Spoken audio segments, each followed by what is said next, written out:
Hey gang, what's up? Welcome back here to another edition of Middle Monday on Intuitive Angling, and really appreciate you guys watching today's video, and welcome back all the regulars, and for everybody that has never seen Middle Monday before, this is something we do once a week that just sort of a departure from the fishing videos, just sort of gives us a chance to sort of talk about topics that maybe stretches your mind a little bit, makes you think. So welcome everybody to this week's edition. Guys, today we're going to be talking about how it is rare to have true friends and really what true friends are, and how important they are to have like out there. So we're going to get into that in today's discussion. As we go through life, everybody experiences friendships, different levels of friendships. And obviously all friendships are not equal. A true friendship, one of the great friendships that you'll ever have in your life, those friendships are pretty rare. They don't come along very often.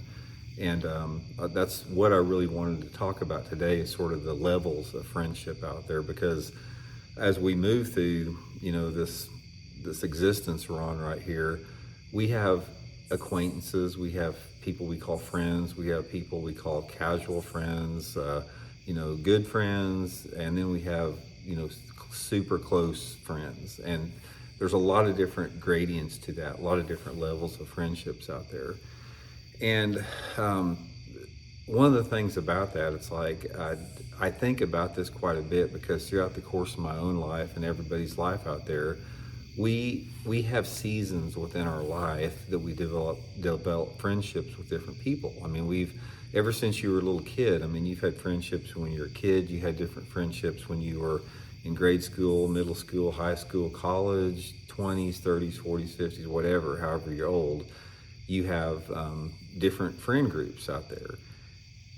It is rare to have a sustainable friendship that lasts the majority of your life out there. And if you do have one of those, consider yourself very, very fortunate, because they don't come along very often.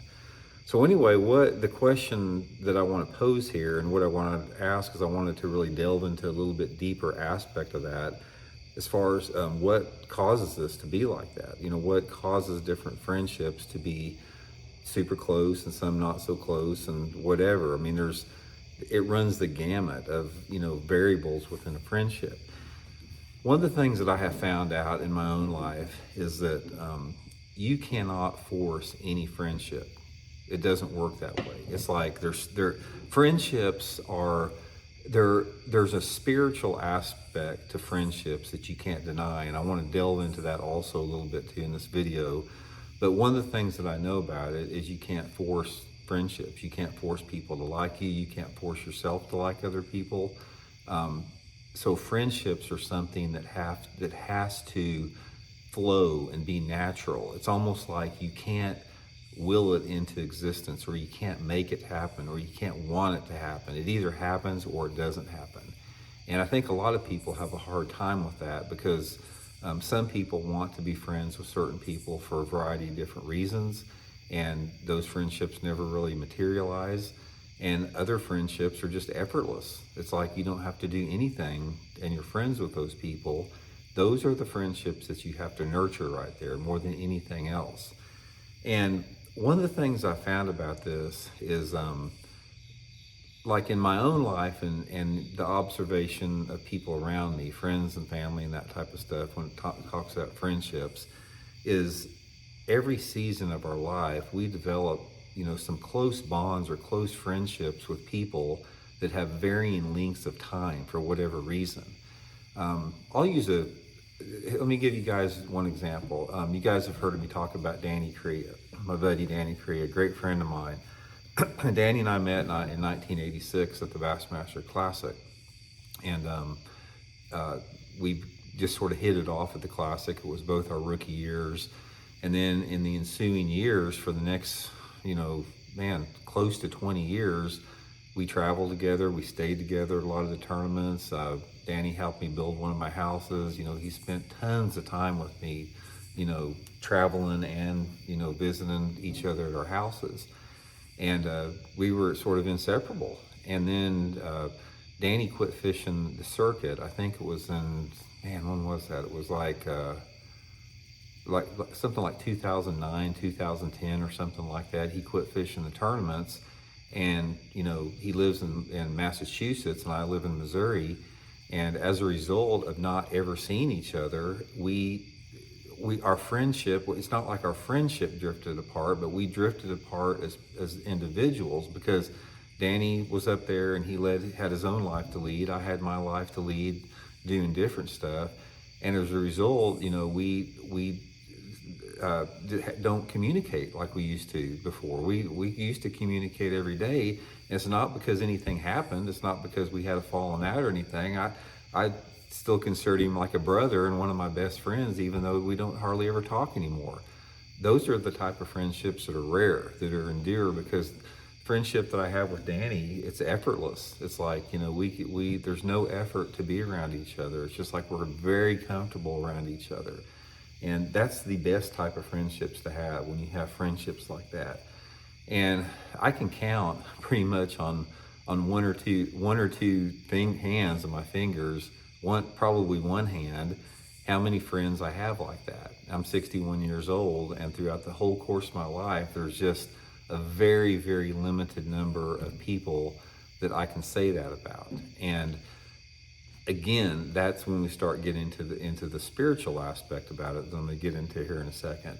But the other friendships we have, they come through different seasons of our life. I mean, every single season of your life, you'll develop friendships with people that seem to be pretty close.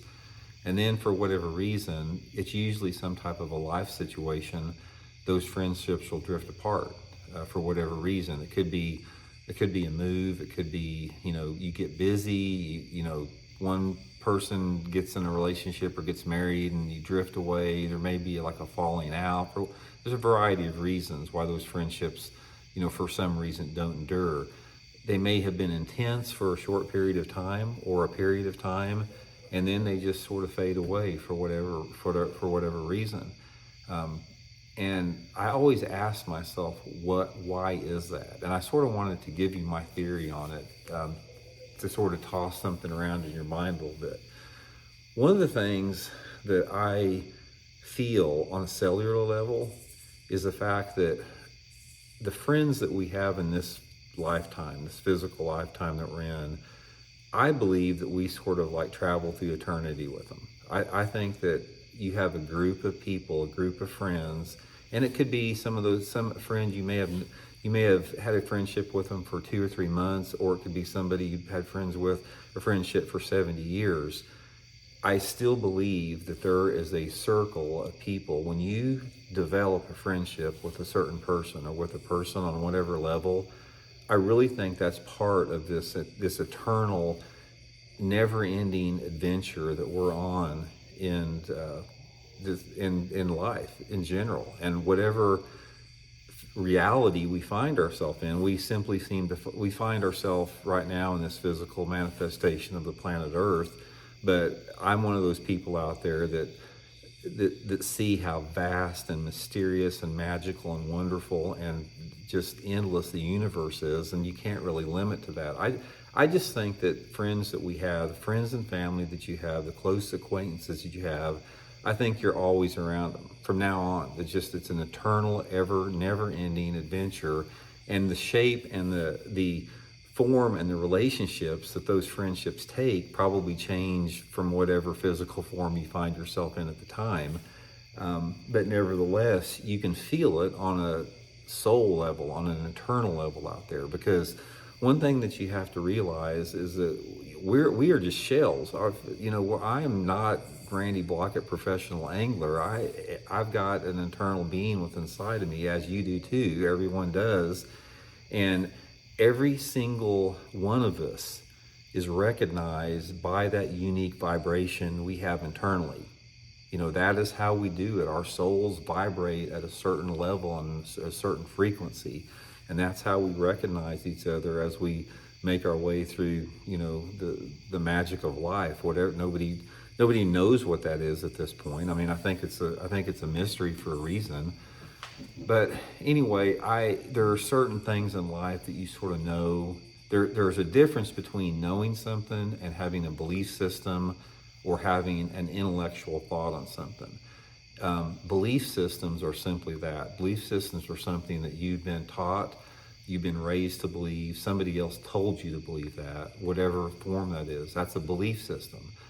On a cellular level, something that I'm talking about, something here now, this is something that you prove to yourself through life experiences and quiet time and meditation and focusing internally. And it's a determination that you come inside and you have this ability to sense if it's true or not.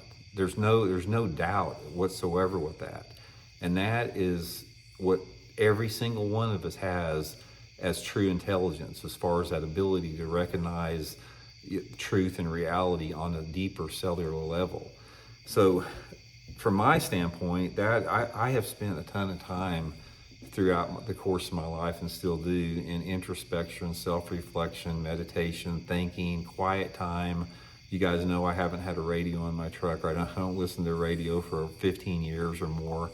And that's how you do that. That's how you learn about yourself. You cannot learn about yourself intuitively or instinctually or any type of spiritual knowledge within yourself unless you have alone, quiet time. That's where that knowledge comes. You can't be in an environment with other people and have somebody tell you how to believe or how to think and have that resonate. That's not your truth. That's somebody else's truth. The truth that you develop has got to come through that self-introspection and alone time and quiet time. And the reason more people don't do that, guys, is most people don't like to be alone with their thoughts. They don't like to be alone with themselves. They're uncomfortable being alone because we haven't been taught how to do it. I wasn't taught. I just taught myself how to do it. But most people have not been taught how to do this self-inflection like that. And I think once you do that, that is when you gain a true peace and understanding about the nature of reality and the nature of life, or the nature of friendships out there. I encourage everybody to do that. I encourage everybody to spend as much time alone, in quiet, in self-reflection as you can without being distracted. Get rid of those AirPods, turn your radio off. You don't have to be stimulated all the time by some external source out there. That's why I always preach about being in nature and being in the purity of nature. And I'm a big environmentalist because I understand that that is the environment that you learn from. That is an environment that your soul resonates through. So that's a topic for another video there. But anyway, guys, the point of the video out there, overall, if I could just leave you guys or make a point here, it is, do not force friendships that aren't easy. You will know true friends. I've got some of my best friends out there. I've got a handful of best friends, and they're not perfect by any means. A lot of them are messed up in a lot of different ways, but for whatever reason, I just vibe with them. There's no logical rhyme or reason, and that's what you have to accept. You have to accept the fact that some people you are just not going to vibe with, and other people you're going to vibe with perfectly out there. And it doesn't matter what environment you find yourself. You guys know what I'm talking about. I mean, I guarantee what I just said makes sense to everybody out there, unless you're 5 years old. That some people you just flow with, some people you don't. And you have to spend time on those easy friendships. And when I mean easy, is the ones that flow, the ones that are natural, the ones that feel good. There's been a couple people throughout the course of my life that when I was in my 20s and 30s a lot, when I was still sort of growing as a person, that I really wanted to be friends with. I liked them. For whatever reason, I wanted to be friends with them.